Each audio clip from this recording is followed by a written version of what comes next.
The child was born on the night the river stopped moving, not slowed, stopped. The women who were washing at the bank noticed it first. The current simply ceased, the water going still and flat and dark, like a held breath. They looked at each other. They did not speak. They gathered their things and walked back to the village quickly and quietly, the way people walk when they understand that something is happening that they do not have words for yet.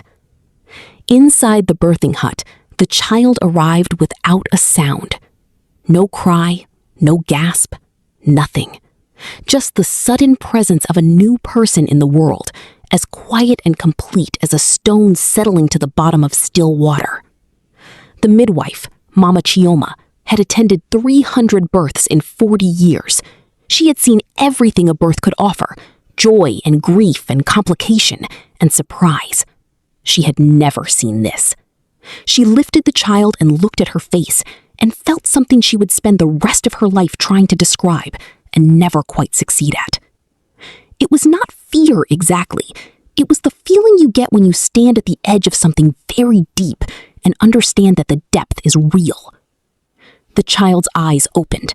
They were dark and clear and looked directly at Mama Chioma with an expression that had no business being on the face of something that had been alive for 30 seconds. Mama Chioma opened her mouth to say the word that came naturally, the word that comes to every person who sees a beautiful child, the word that was sitting right at the front of her tongue. The mother screamed before she could say it. Not a birth scream, not pain, something else, something that came from deeper than the body. She grabbed Mama Chioma's wrist with a grip that left bruises for a week and said through clenched teeth, "Do not say it. Whatever you are about to say, do not say it." Mama Chioma closed her mouth. The screaming stopped. The child lay quietly and looked at the ceiling of the hut.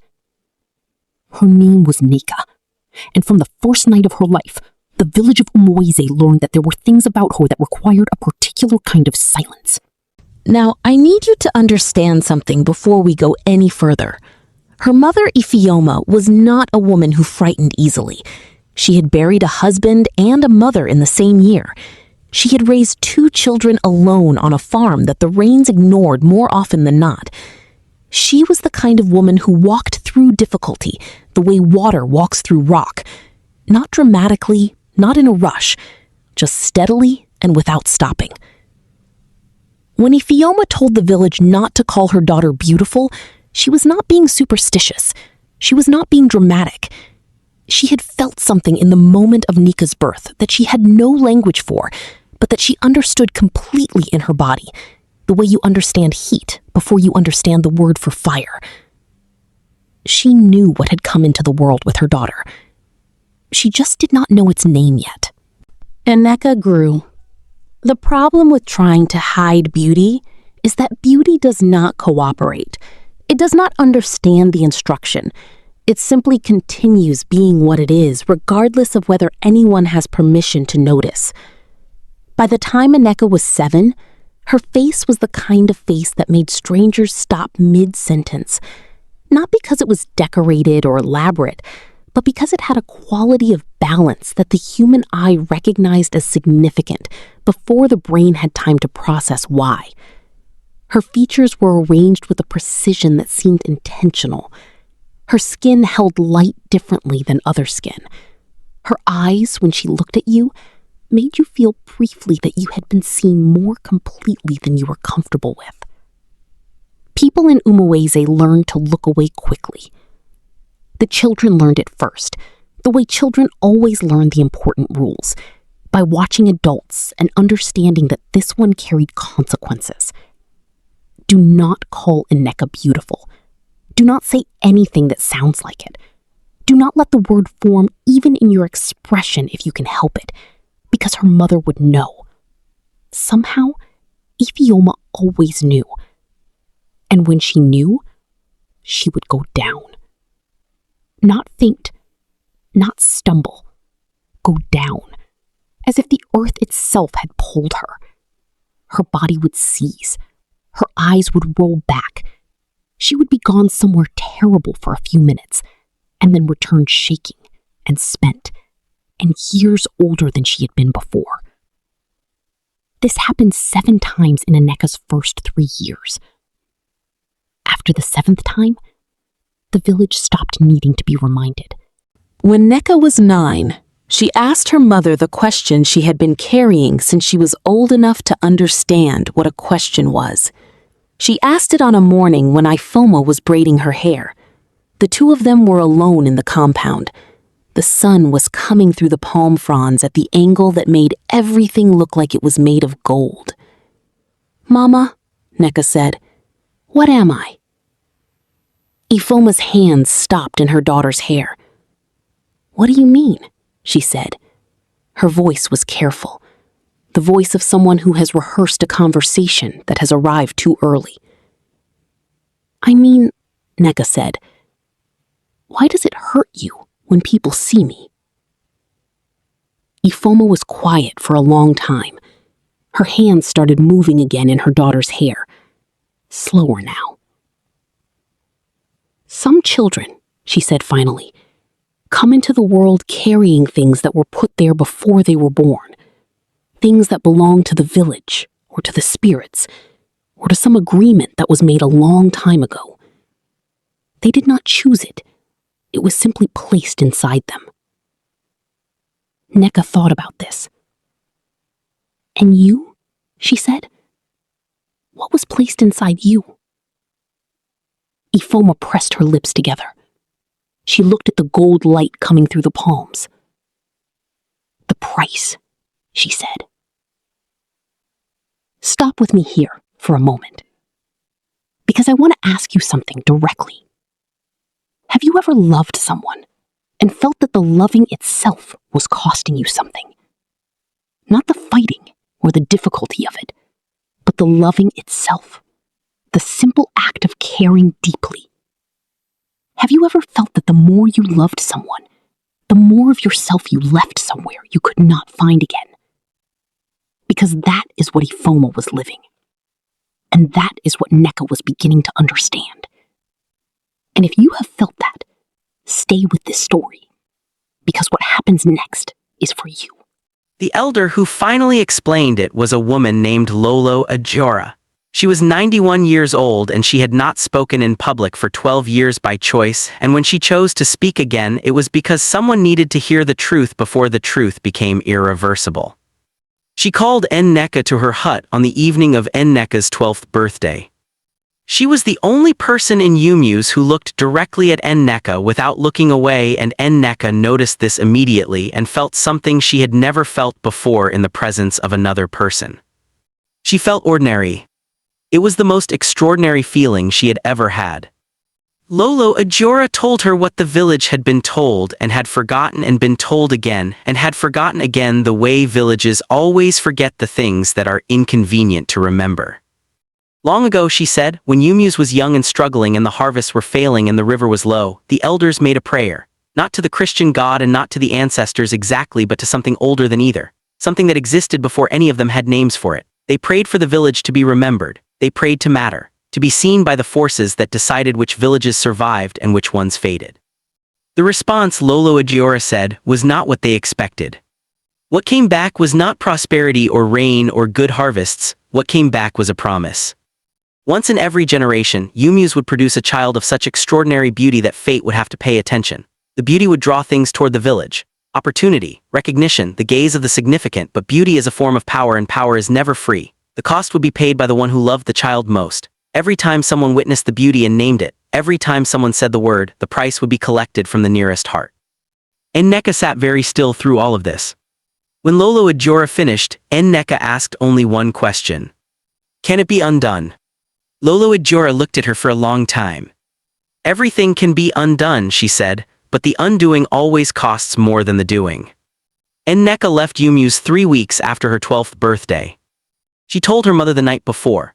Ifoma did not try to stop her. She had known this was coming the way you know a season is turning even before the air changes. She packed food for 3 days. She braided Nneka's hair one last time. Her hands did not shake. She had spent 12 years being afraid and she was tired of it, and she had decided that if her daughter was brave enough to walk toward the thing that had been hurting them both, then she would not dishonor that bravery by weeping. At the gate of the compound, she held Nneka's face in both hands and looked at her directly. She said, "Whatever they ask you to give up, make sure it is yours to give." Nneka carried those words the entire way. The forest she had to enter was called Aguendiu, the forest of living silence. Children were told it was where sound went to die. That was not accurate. What actually happened in Aguendiu was that sound became honest. The forest stripped away the frequency of performance. You could not lie there, not because something punished you for lying, but because the forest had no interest in anything that was not true, and simply returned everything else to you unprocessed. Nneka walked in at midday. She had been walking for an hour when she heard something that was not quite a voice. It was more like the memory of a voice, a sound that carried the shape of words without the words themselves. She stopped. "Who sent you?" the not voice said. "Nobody," Nneka answered. "Then why are you here?"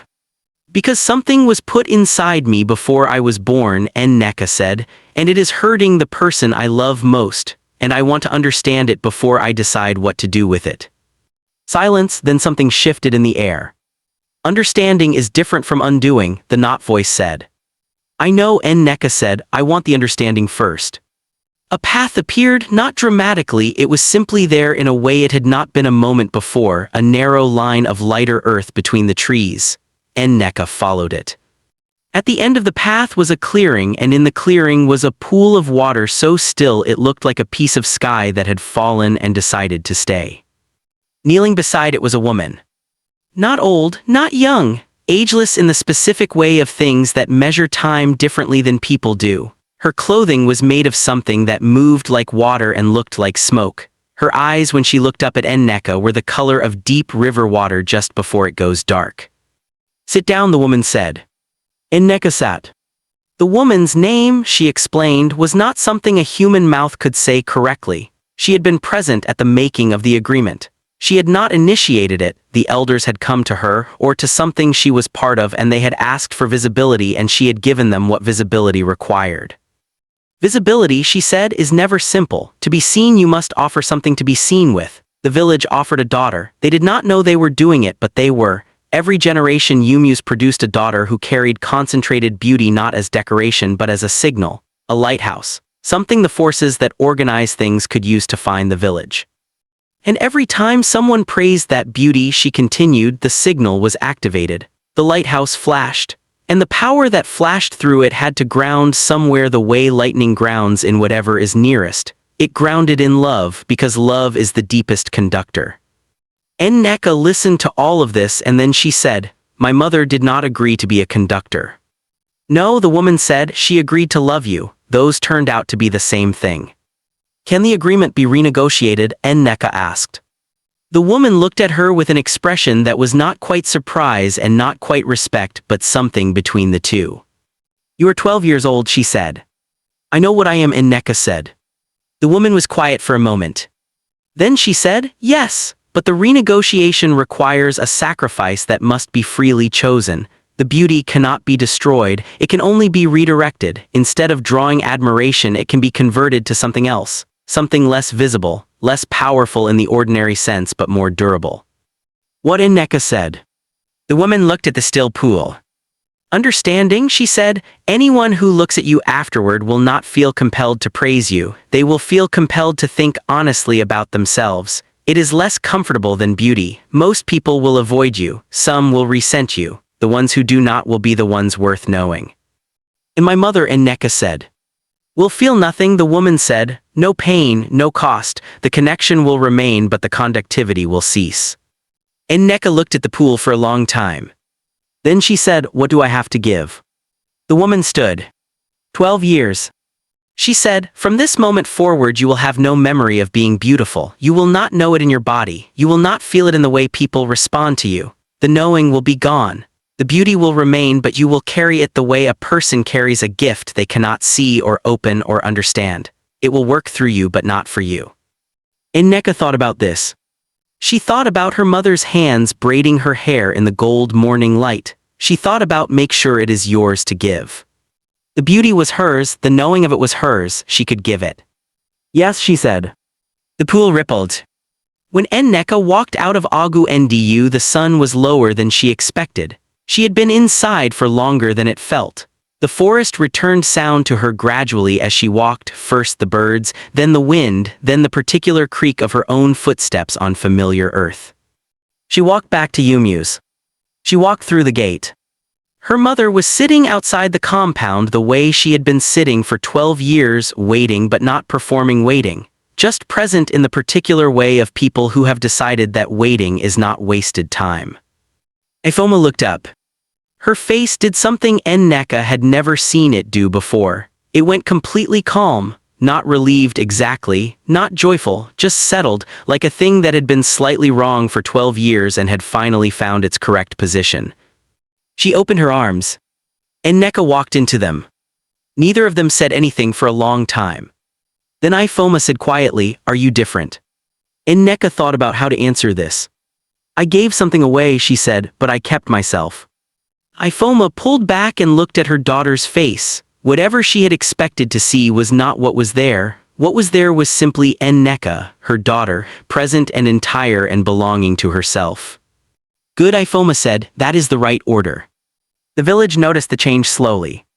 People still saw Nneka, they still processed her face, but the compulsion was gone, the pull had lifted. Nobody felt the need to name what they saw, nobody felt the tightening in the chest that had always preceded the word. People simply greeted her. They spoke to her the way you speak to someone you know, with attention but without urgency. Two things happened in the weeks that followed.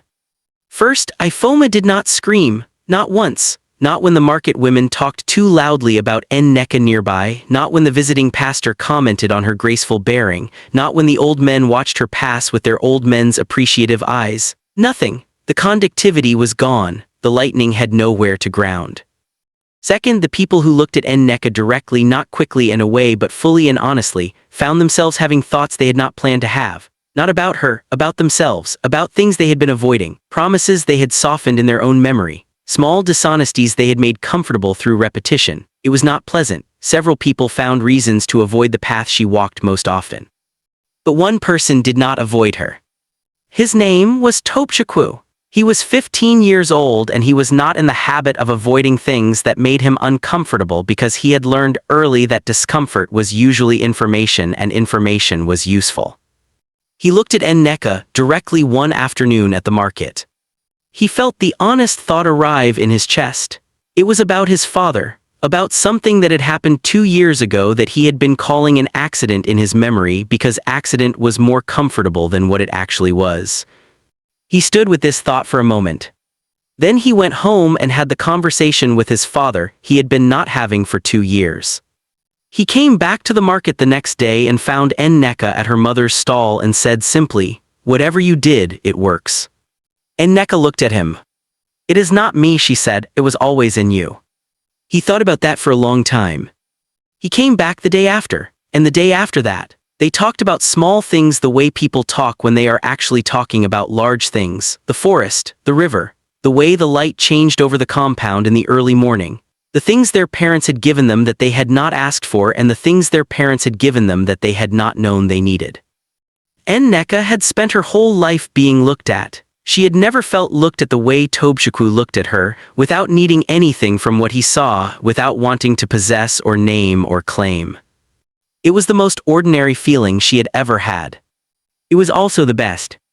Years later, the elders of Yumu's told this story to children the way elders always tell stories, compressed and symbolic and slightly different each time depending on what the children in front of them needed to understand. But in every version, the ending was the same. A girl was born with something too heavy for one person to carry. She walked into the forest alone. She came out carrying only herself. And the village that had learned to look away finally learned to look honestly. And the lesson they told the children was this: beauty that demands pain is not a gift, it is a debt someone else is paying, and the bravest thing a person can do is refuse to let their becoming cost the people who love them. And sometimes the greatest strength is not in what you carry. It is in knowing what to put down.